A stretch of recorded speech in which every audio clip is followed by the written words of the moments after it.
Welcome to Yuma, Arizona. Yuma is the county seat of Yuma County, Arizona, United States. On your map, you can find us way down in the state's southwest corner, which puts us smack dab in the Sonoran Desert. Yuma Desert, subregion, latitude 32 degrees north and longitude 114 degrees west.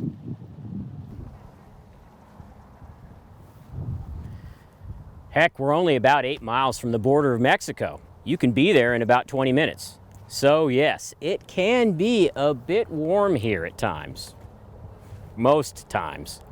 The sun is said to shine during about 90% of the daylight hours, making Yuma one of the sunniest places in the world. In fact, the city receives the most recorded mean sunshine of anywhere on Earth. Now, according to Wikipedia, of any populated place in the contiguous United States, Yuma is the driest, the sunniest, and the least humid.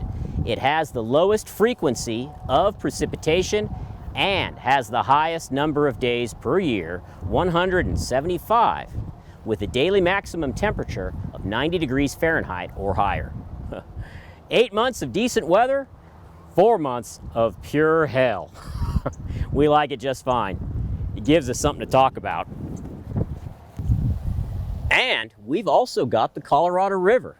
It meanders around the mesas and hooks up with the Gila, and then the confluence heads west before turning south again and down into Mexico. That's where the Kachan people found good places to cross. And there too, Europeans headed to California were floated across the river on rafts made by the Kachan. It's where Padre Kino crossed at the dawn of the 18th century. And on the California side of the river, he established missions, ranches, and roads. My life began in Segno, a small mountain village near Trent, in the Torval of Italy. They named me Eusebio. My parents were minor nobility, and they sent me to the Jesuit college in Trent. It was there that I was introduced to the amazing world of science and letters. And I went to the Jesuit college at Hall near Innsbruck for further studies. There, I contracted an illness which brought me close to death's door. But I made a vow to my patron, St. Francis Xavier, that if he would intercede in my health, that I would go to the College of Jesuits. And he heard me. My health did return.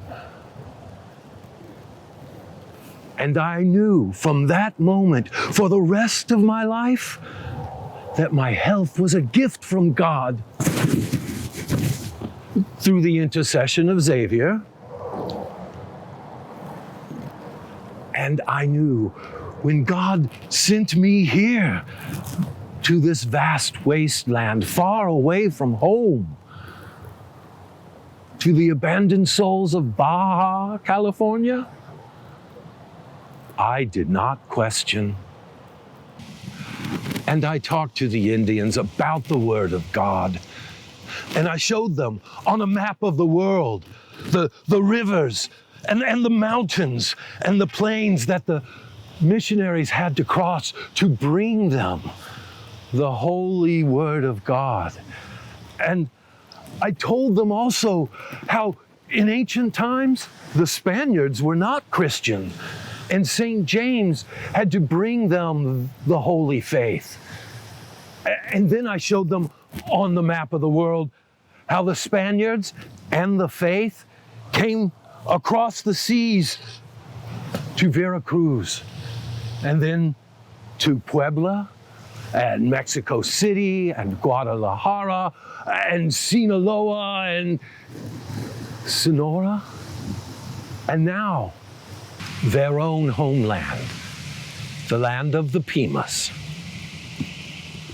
where there were already many baptized, with the mission house, the church, the bells, and images of the saints already in place. And I assured them that we had abundant supplies of corn and wheat and cattle and horses. And I let them know they could come and see it all and talk to their family, my servants who were already with me. And they listened with pleasure to other stories of God and heaven and hell. And they told me they wanted to become Christian.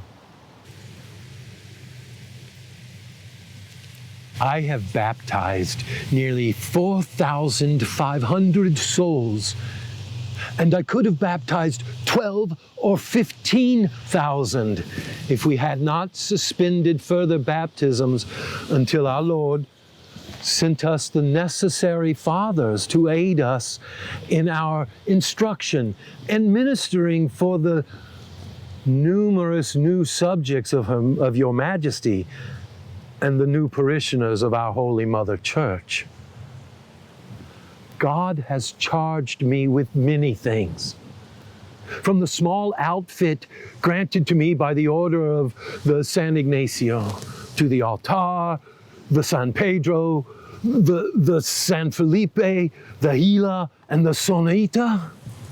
Nearly 20 ranches with cattle and crops to support the people and provide for economic independence, and to train them in the rudiments of civilized life.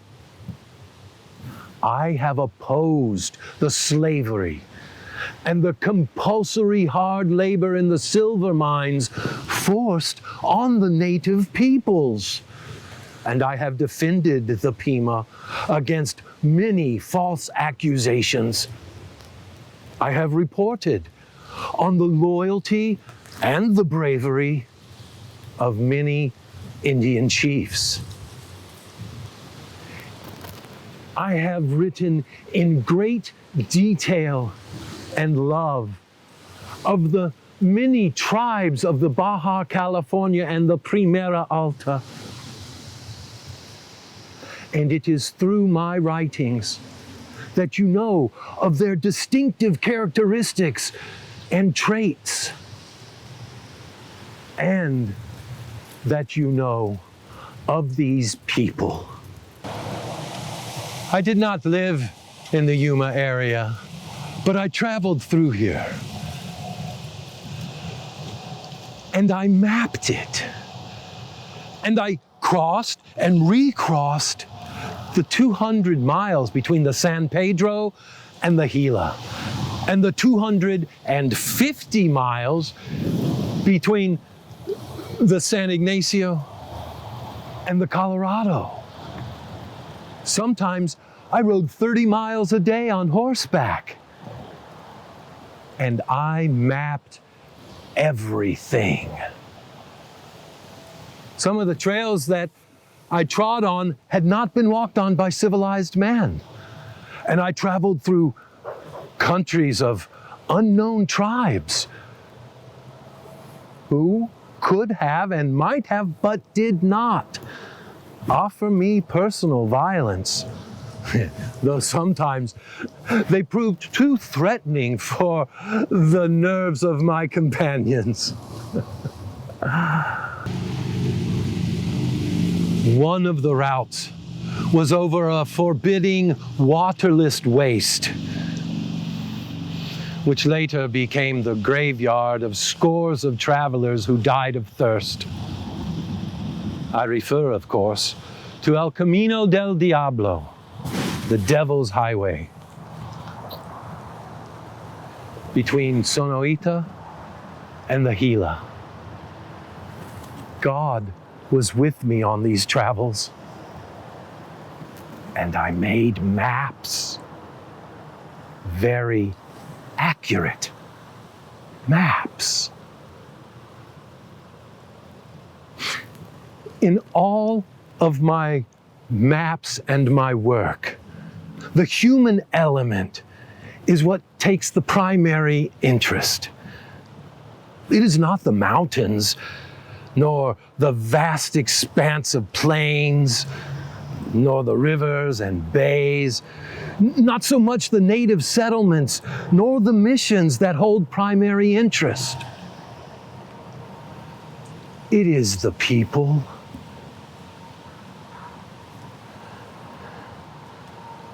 And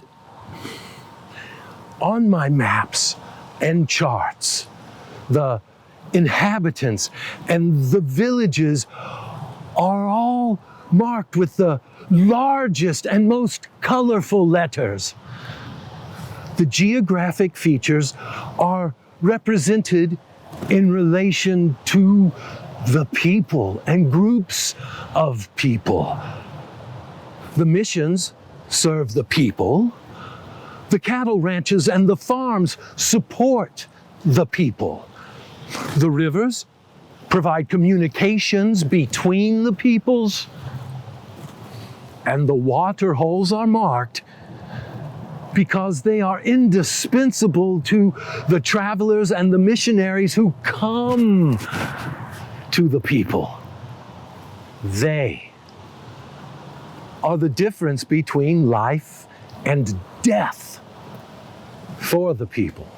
It is for these many reasons that God saved me as a boy. Through blistering heat, freezing cold, vast seas, waste deserts, naked savages, and cruel white men. I was to be God's ambassador. I desire only to serve all men, for God made of one blood all the nations of man, for to dwell on all the faces of the earth. Kino's maps were the most accurate maps of the region for more than 150 years after his death. A lot of people followed those maps made by the Padre and used them to make maps of their own. A lot of people mapped the Yuma crossing because it was the only place for 1,000 miles, narrow enough to cross the Colorado. From the beginning, Yuma crossing has been an important part of the development of this nation. The Patayan tribes and the Kachan used it. It connected New Spain and Las Californias and made possible the western expansion of the United States. Lieutenant Hardy with the British Navy mapped Yuma crossing in 1826, and the Mormon Battalion crossed at Yuma in 1846 to seize California during the Mexican-American War. And Army Lieutenant Coots supplemented his income by running a ferry for miners rushing off to the California gold fields in 1849. Now, Fort Yuma, just across the river there on the California side. See up on that hill? After the end of the Mexican-American War, it established in the bottoms near the mouth of the Gila River down there. They called it Camp Independence and used it to keep an eye on the Mexican border and to protect travelers headed to California from the natives. Yep, we always did surprisingly good business here in our little city, especially after the U.S. Army established the Yuma Quartermaster Depot here on the Arizona side of the river in 1864. We were mighty proud of it. Brought lots of interesting folks to our shores for a while. Allow me to introduce myself. Major General Samuel Peter Heintzelman of the United States Army. I grew up in Pennsylvania, and I graduated 17th in my class from West Point. For most of my life, I have proudly served my country. Everywhere from the Canadian border to the swamps of Florida, from over at Bull Run to around Cape Horn. Over the course of my career, I have seen action at the Seminole War, the Mexican-American War, the Yuma War, the Cortina Troubles, and the American Civil War. They even named a ship after me during World War II. Don't believe me? Look it up. I've been all over this glorious country of ours, and I've always had a special fondness for Yuma. I certainly met some interesting folks out here. Folks like Sarah Bowman and Louis Yeager. After the Mexican War, I was stationed out in California, where we fought Indians, and where I was promoted to Major of the 1st Infantry. In December 1851, I led the Yuma expedition from the post at San Diego to put down the Yuma uprising. The Yuma War turned me into a lieutenant colonel, and this is the truth, I actually founded Fort Yuma, me, right there at the junction of the Gila and Colorado rivers. I then commanded the posts for about 4 years, where we saw considerable action against Indians along the Rio Grande border. My job was to protect travelers from east to California and to quell any hostilities between us and the Quechan people. I was also in charge of keeping the peace between the Quechan and the Cocopah tribes. This was a challenge, I assure you. At this time, Arizona City became Yuma, Arizona. I've been gone from Arizona since 1859. The Army had me sent to Texas. But while I was here, I had the opportunity of serving as the first ever president of the Sonora Exploration and Mining Company and director of its field operations. We then established the town of Cerro, Colorado. You've probably heard of Cerro, Colorado. It's the town that became oh so famous during the American Civil War because of the assassination and killing of many different mining employees by Mexican outlaws, and of course, because of the rumors of buried treasure. But that's another story for another time. Before arriving here, I had plenty of experience as a quartermaster, going way back to the Seminole War, so I knew what I was doing all right. The quartermaster depot that we established was used by the Army to store and distribute supplies to all military posts in Arizona, Nevada, Utah, New Mexico, and Texas during the Indian War period. We also kept a 6-month supply of food, clothing, ammunition, and other goods at this depot at all times. Supplies were brought from California by ocean vessels traveling around the Baja Peninsula to Port Isabel near the mouth of the Colorado River. There, the cargoes were transferred to river steamers and brought upstream to Yuma. It was a lot of heavy work, took a great deal of organizing, and a whole lot of manpower. From Yuma, supplies were shipped throughout the entire Southwest, on riverboats and over land on mule team freight wagons. Up to 900 mules were kept at the Yuma Quartermaster Depot at any time. That's a whole lot of mule manure. We had to deal with that too. The arrival of the Southern Pacific Railroad in Yuma in 1877 signaled the end of the depot, though. Engines are not as ornery as mules, I suppose. And when the railroad finally reached Tucson in 1880, the Yuma Quartermaster Depot was also closed.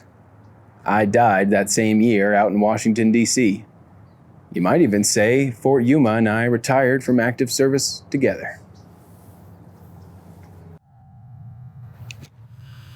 The railroad might have hastened the end of the Quartermaster Depot, but it also helped keep one of Yuma's other businesses going strong, the infamous Territorial Prison. Opened while Arizona was still a U.S. territory, the prison accepted its first inmate on July 1st, 1876.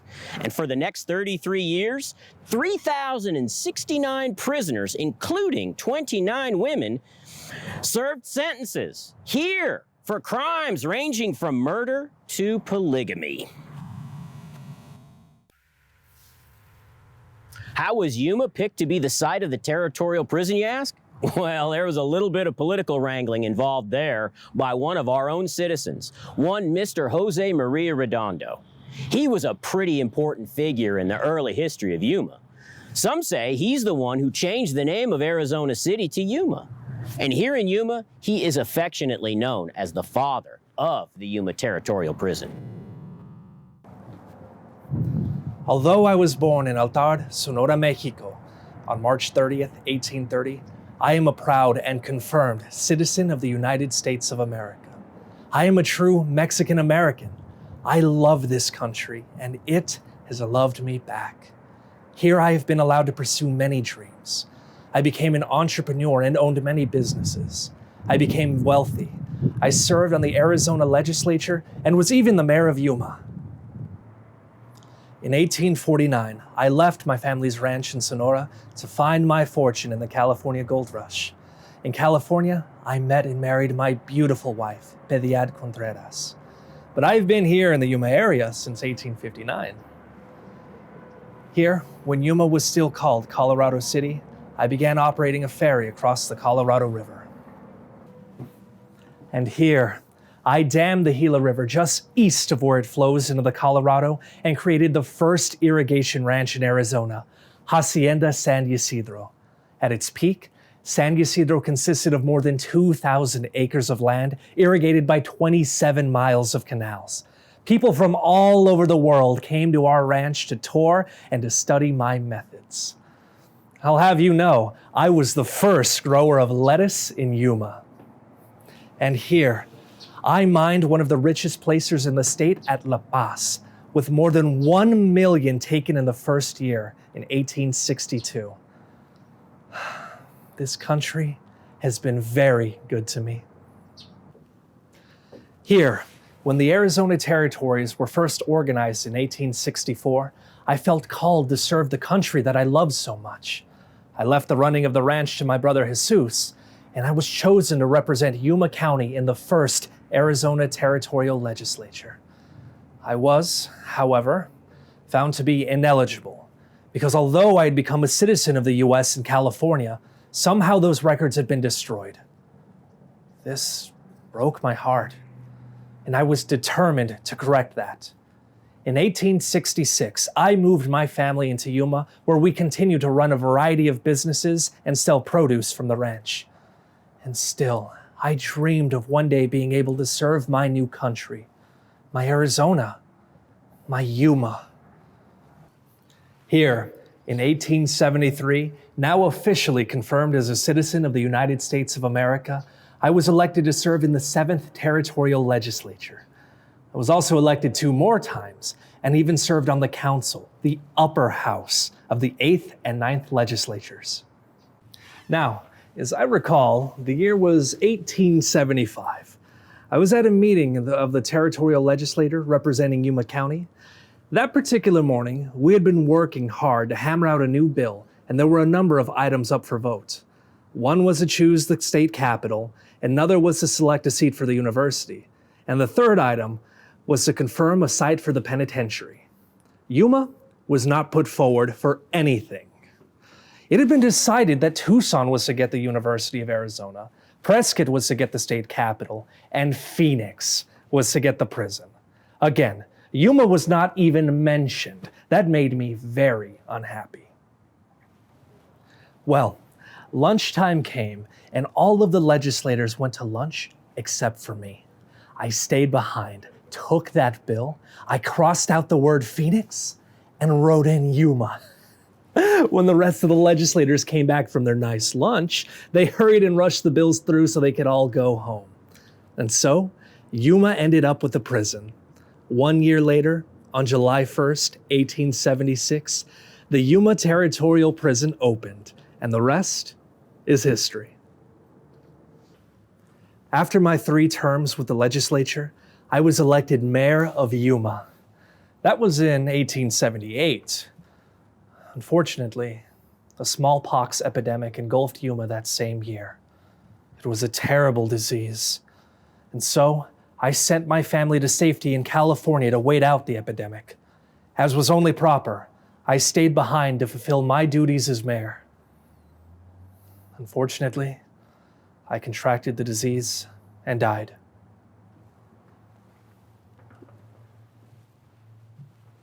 Here, I have left my mark, I think.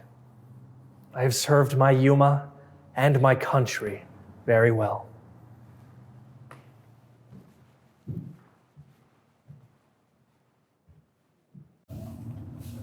The Yuma Territorial Prison was the official hoosgow for killers, swindlers, and general ne'er-do-wells from all across the territory. It housed gunfighters from southern Arizona mining towns and polygamists from northern Arizona outposts. For the day, the Yuma Territorial Prison was considered to be very innovative. Modern methods were followed here, and careful records were kept on every one of the prisoners who passed through the gates. Notes were taken about their scars, their tattoos, their posture, their teeth, and their vices. Each prisoner was photographed and then given a bath. Then they were issued a set of prison clothes: one hat or cap, one jacket, 2 pairs of trousers, 2 pairs of socks, 1 pair of shoes, 2 handkerchiefs, and 2 towels. And then each inmate was assigned a number. The name is Nashville Frank Leslie. Folks mostly call me Buckskin Frank on account of, in addition to my twin-loaded revolvers, I always wear my fringed buckskin jacket. I was born August 1842 near San Antonio, Texas, and raised by my ma. And I have done me some interesting things in my life. Now, let me see. I've been a gunfighter, of course. Indian scout with the 10th Cavalry. Prospector. I was deputy sheriff of Abilene under the notorious Wild Bill Hickok. For a time, I was a rough rider in Australia and a ship's pilot in the Fiji Islands. I spent time bartending in San Francisco before I opened my own bar in the town of Tombstone in the Arizona Territory. By the time I got to Tombstone, I was known for being one of the best gunslingers around. Hell, Wyatt Earp himself likened my pistol skills to none other than Doc Holliday. Yep, true story. Look, I got it right here on paper.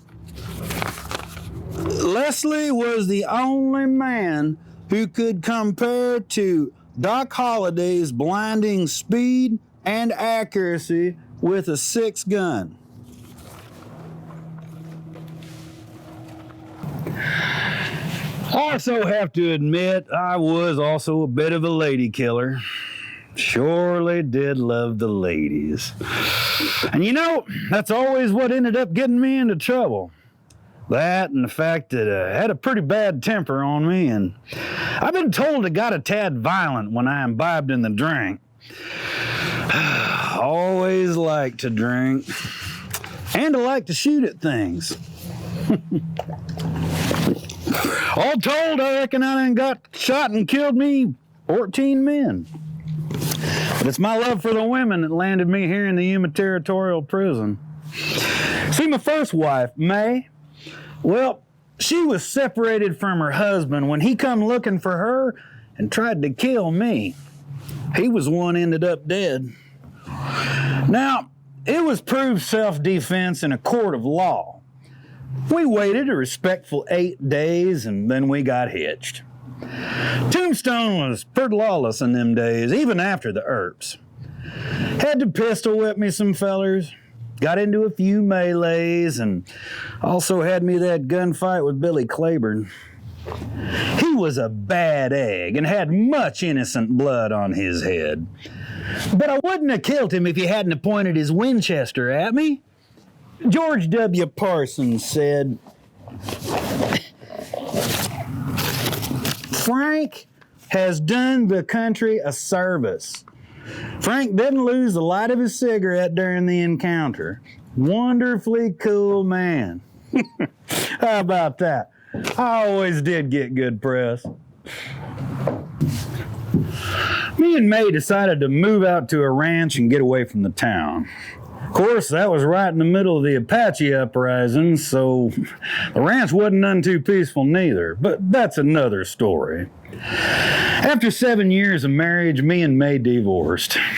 She claimed that one of the reasons for the divorce was that I liked to shoot an outline of her silhouette in the wall while she stood there. Well, I had to keep my skills up, didn't I? I never shot her. That ought to tell you something. Women. She also claimed that I had beaten her and was having an affair with Miss Bertie Woods. We split up. But I did not lack for female company following the divorce. Told you I loved the ladies. I met Molly Williams. She was a singer at the Birdcage Theater in Tombstone.